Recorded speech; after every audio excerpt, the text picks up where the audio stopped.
Wala na talagang bumababa ngayon. Kaya pati mga value nyo, itaas nyo lalo. Huwag nyong ibaba yung value nyo mga girls out there.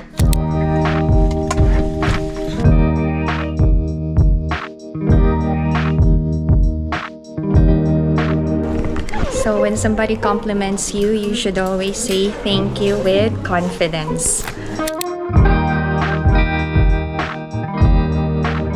Kung mapapansin nyo, observe nyo din to netizens, yung mga kababaihan dyan. Kapag ovulation nyo, iba ang glow ng skin nating mga babae. Tapos, that day, iba yung feeling nyo sa itsura nyo. Gandang-ganda kayo.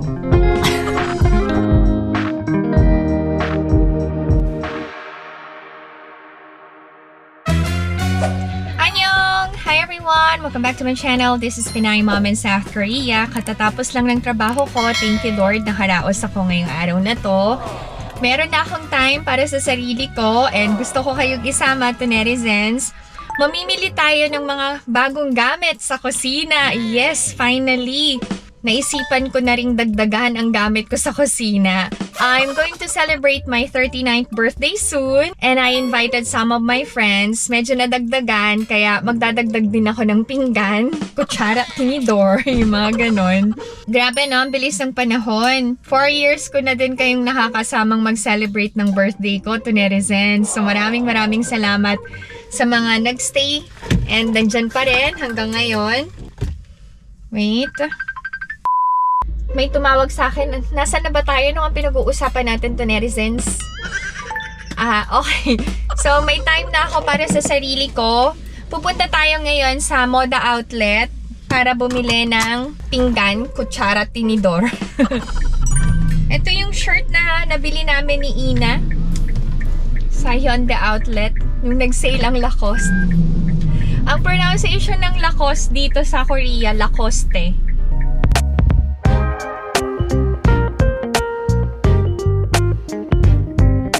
Temperature check, 31 degrees. Kahapon, grabe. Umabot ng 37 ang temperature. Summer na dito sa South Korea. So, lalabas na din ang totoo kong kulay.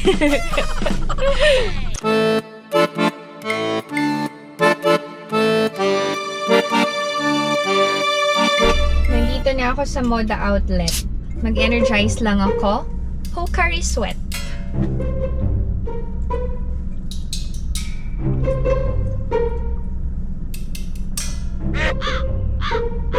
Aside from mango juice, ang favorite drink ni Izun ay Pocari Sweat.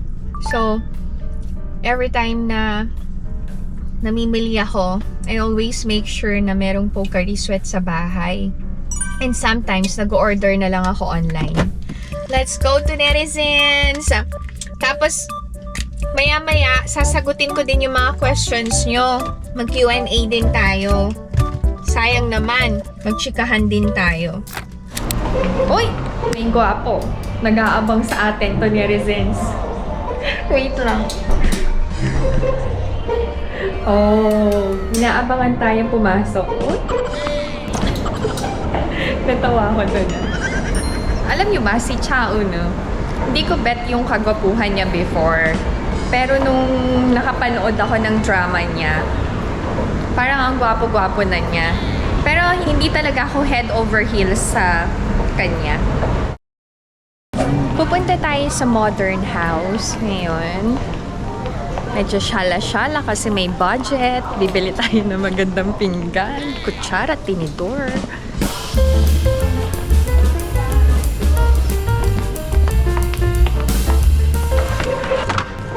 Ay, parang ang laki naman nito. Ang laki, wag na lang. Yung basket na lang. Yeah. Masaya. Pinggan muna tayo sa pinggan. May mga set dito eh. Mahilig ako sa white. So, white lang din ang bibiling ko.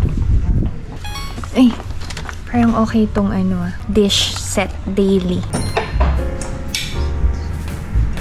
Ito, 12,900, 2 pieces. Ito naman, 12,900, 6 pieces. Itong set na to, pakita ko. Ito. 29,900. Ito naman, 19,900 itong set na to. Ang dami magaganda. Hindi ko alam pipiliin ko. Hanap tayo ng sale. Ito mga containers na.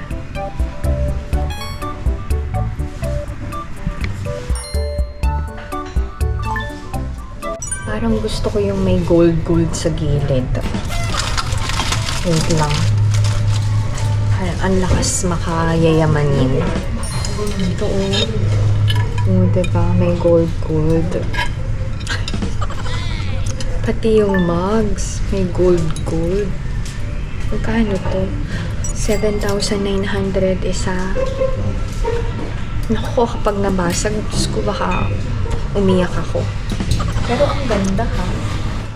Ito, 12,900. Plain white lang bibilin ko. Ito lang. Isang box 4 pieces na. Okay na to. Tapos, kailangan ko din bumili ng spoon and fork set. Ito na. And then, kailangan ko din bumili ng glass. Baka kulang yun nasa bahay. 4,900 to. Ito yan. Pag pupunta kayo sa modern house, huwag kayong magsama ng mga anak niyo. Naku, pag nakabasag, delikado.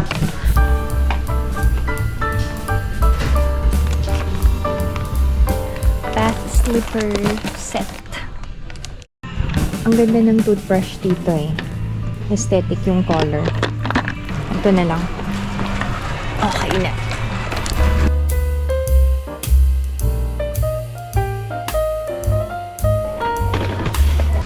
May bayad to. 2,500. Nakabili na ako sa modern house. This time, bibili tayo ng aking damit na isusuot para sa birthday ko. Wow. Alam niyo, napansin ko lang nung bata ako. Every birthday, nagsusuot ng pula yung celebrator. Bakit red? Para fierce. Char lang. Ito. Ang ganda oh. Palda. Ito lang yung sale. Ayoko na to. Ayoko ng botones. Gahanap ako ng denim skirt. Black lang. Ayoko nung color. Meron na ako nun.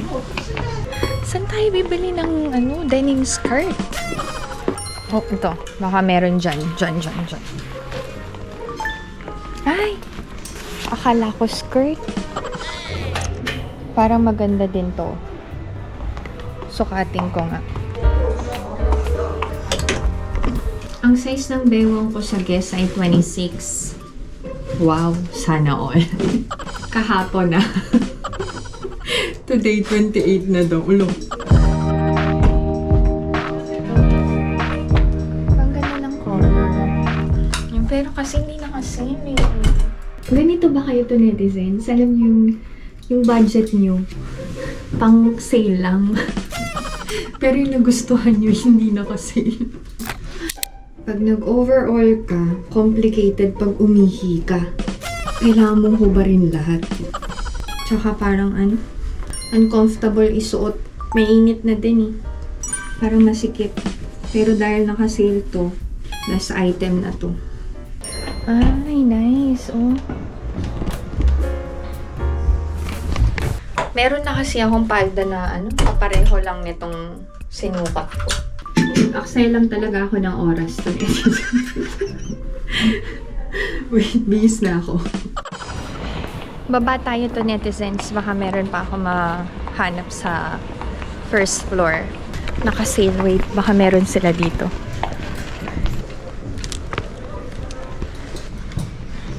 Parang wala. Huwag na lang.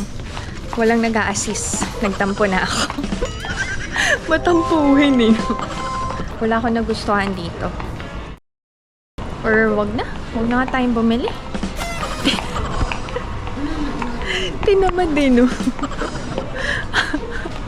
Oo, wag na din daw. Sabi ni Lord, meron ka naman palda. Pwede namang gamitin eh. Bibili ka pa ulit. So, wag na tayong bumili. Kung ano na lang yung damit sa bahay, yun na yung gagamitin ko. So, baba tayo.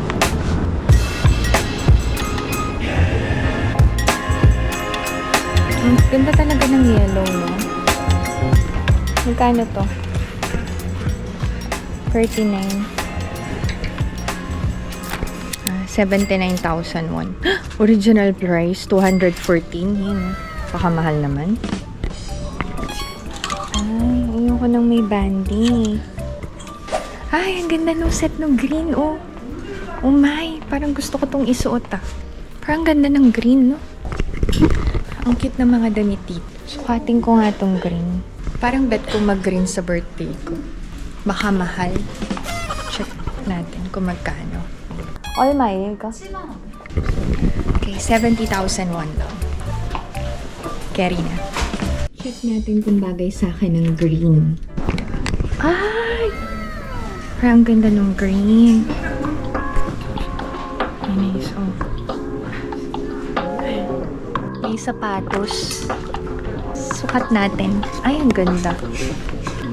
Ay, ito na lang susuot. Ay, kamsahamnida.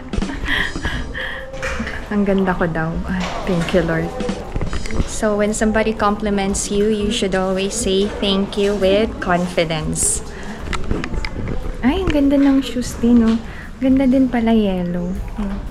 Pwede ko kayang hingin yung sapatos. Tendi pala. Baka bigla ako mapabili ng sapatos din. Ang ganda sila magtali ng buhok na. Ay! Ang ganda natin to netizens. Meron na namang magsasabi niyan, be humble lang. Ay, ito pala. Bago ako magpalit. Diba, nagdi-DIY photoshoot ako sa bahay lang. Tuwing kailan ako nag-shoot, kaya ako na-achieve yung glow na yon. Twice a month, I try to do DIY photoshoots. When? After ng period ko and sa ovulation day ko. Kasi kung mapapansin nyo, observe nyo din to netizens, yung mga kababaihan dyan, kapag ovulation nyo, iba ang glow ng skin nating mga babae. Tapos, that day, iba yung feeling nyo sa itsura nyo. Gandang-ganda kayo. Observe nyo lang. Try nyo mag-count sa calendar. And then, fashion tip, kapag medyo mahaba yung sleeve and gusto nyo magpakita ng konting skin sa braso nyo, pwede nyong i-fold. Yan. Kagaya nitong nabili ko na t-shirt from Lacoste, medyo mahaba. So, para medyo may dating, finold ko ng 2 beses. 70,000 won. Okay na to. Okay, nakabili na ako ng magandang dress. Ang dami magaganda, Lord. Please bless me. Ng maraming pera. Dahil kumota na tayo sa gastos to netizens, hindi na ako magmemerienda sa labas. Ganun ako eh. Ayoko mag-exceed sa budget ko. So sa bahay na tayo magmemerienda and magchichikahan. See you at home to netizens. Thank you sa pagsama sa akin dito sa Moda Outlet.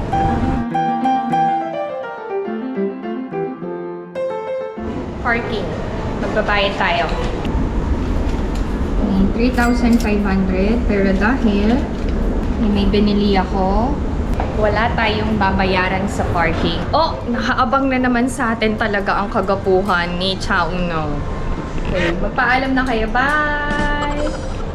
Say, bye-bye! Ang orto ng bye-bye, eh, no? Pag ganun, bye-bye!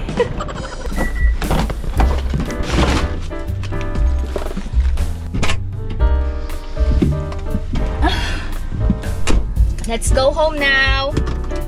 Merienda tayo na may kasamang chikahan to netizens. Hatid nyo na ako pa uwi.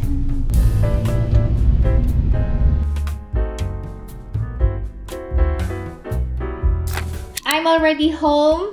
Kapag may cravings kayo ng Skyflakes, pwede kayong bumili ng IV. Kasing last na to ng Skyflakes natin sa Philippines. Wait. Naalala ko may hopya pala ako. Hopya, ube, makapuno ang flavor. Ito na lang meriendahin ko.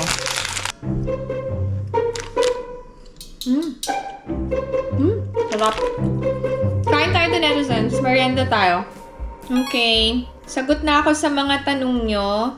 First question. Malilinis po ba ang mga Korean? Curious lang po. Kasi sa mga napapanood ko, parang very neat sila sa bahay and all. Iba-iba kasi ang mga tao eh. Merong malinis and maayos sa bahay. Meron naman sa sobrang busy, hindi na nakakapag-ayos, nakakapaglinis.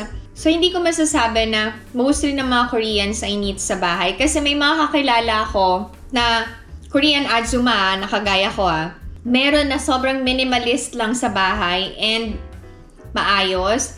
Meron din akong kakilala na punong-puno ng bookshelves yung bahay nila, ang daming gamit, tapos yung sapatusan, magulo din. Pero iisa lang ang masasabi ko sa inyo, palaging malinis ang sahig ng isang bahay dito sa South Korea. Yun lang. Palagi silang naglilinis talaga ng sahig. Vacuum, tas minamop nila, nagpupunas sila. Yun. Next question. What if hindi i-upgrade yung hearing device ni Ijun? Naapektuhan ba yung pandinig niya? No. Gusto lang namin talagang mag-upgrade ng hearing device ni Ijun para mas convenient for him yung paggamit ng hearing device. Kasi right now, si Ijun, hindi siya makasagot ng tawag na hindi naka-loudspeaker. So, naghihintay kami ngayon ng merong Bluetooth na pwedeng mag-connect sa hearing device niya and sa cellphone niya para hindi niya naka-loudspeaker and hindi naman naririnig ng ibang tao yung pinag-uusapan sa phone. Gusto din namin na mas manipis and mas maliit yung hearing device para hindi masyadong visible sa ulo niya pag nakakabit. That's the reason why we save and save and save and save kasi mahal talaga yung ginagamit ni Ijun para makarinig siya. Hindi ba ako napapagod sa kasipagan ko? Napapagod ako. Siyempre, tao lang naman ako. Napapagod ako. Pero kasi, hindi ko masyadong nararamdaman yung pagod whenever I do things that I like and enjoy doing. Did you watch Queen of Tears? Of course. Hindi pa nga ako makaget over dun eh. Next question. Uso rin po ba ang diabetes sa South Korea? Meron mga Koreans na nagsasuffer from diabetes. Kahit hindi sila mahilig sa sugar, meron pa rin. Gaano kainit sa South Korea kapag summer? Wait, commercial break. Ang sarap pala ng hopya na ube makapuno, no? First time kong matry to. Ang sarap. Try nyo din kayo nasa Pilipinas. Masarap. Gaano kainit? Umaabot din kami ng 40 dito. Yung peak ng summer. Pero hindi ganun, hindi kasing init dyan sa Pilipinas. Mainit din. Sobrang init din. Kaya nararamdaman din namin yung init na nararamdaman nyo dyan sa Pilipinas. Anong sakit ni Ijun? Walang sakit si Ijun. Hard of hearing siya. Mahina yung pandinig niya. Kaya siya may cochlear implant and may hearing device. Lifetime po ba yung hearing device ni Ijun? Yes, lifetime yun. Last question na, paano po pag pumasok na si Ijun sa military, paano po yung hearing device niya? Di po ba kailangan nila kalbuhin?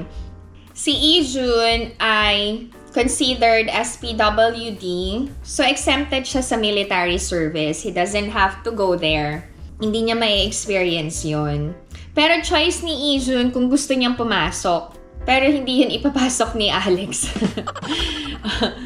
I'm sure.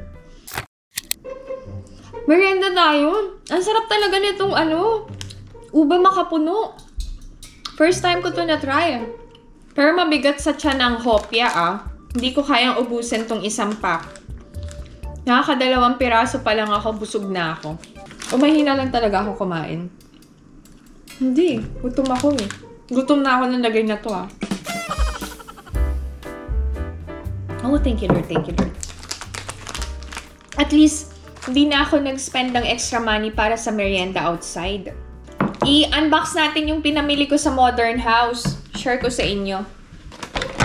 1+1 na to. 2 sets na. Ba't ko ba tinanggal sa lalagyan? Hindi pa naman ako magpapalit. Wala, gusto ko lang ipakita sa inyo. Kaya nga unboxing eh. Ito naman, 4 sets na. Yung ginagamit ko kasi, pinadala ko na sa Pilipinas. So, bumili na ako ng bago. Alam nyo ba, itong cutlery set na to, before, 9,900 lang. Nagtaas na sila ng presyo, naging 12,900 na. Wala na talagang bumababa ngayon. Kaya, pati mga value nyo, itaas nyo lalo. Huwag nyong ibaba yung value nyo, mga girls out there. Self-worth. Okay, itong daily dish set. Ay, okay na to. Buti na lang ito yung napili ko. Very simple lang. Oh, tama. Ayoko din na masyadong magarbo na ano. Ito lang, oh. Tapos, itong fresh toothbrush. Toothbrush. Ang ganda kasi ng color nito. So, bumili ako. 19,900. 25 pieces na. Naka-sealed pala. Huwag na. Hindi ko nabubuksan. Tapos, itong glass cup set. 12,900 lang. Meron na kasi akong 4. So, bumili pa ulit ako ng isang set. 4 yung isang box. Hindi ko itatapon yung box para maayos yung paglalagyan ko kapag hindi ko ginagamit. Next time, bibili na ako nung gold na gusto ko. Ginto talaga. Ayun. Anyway, thank you so much to netizens sa pagsama sa akin ngayon. And I hope that you enjoyed watching because I enjoyed my time with you to netizens. I always do. Forever grateful ako sa suporta nyo to netizens. So, if you enjoyed watching this video and new to my channel, please consider subscribing, like, and share. Pinay Mom in South Korea. Stay safe everyone. Bye! Kailangan ko hugasan itong mga to. Bye-bye!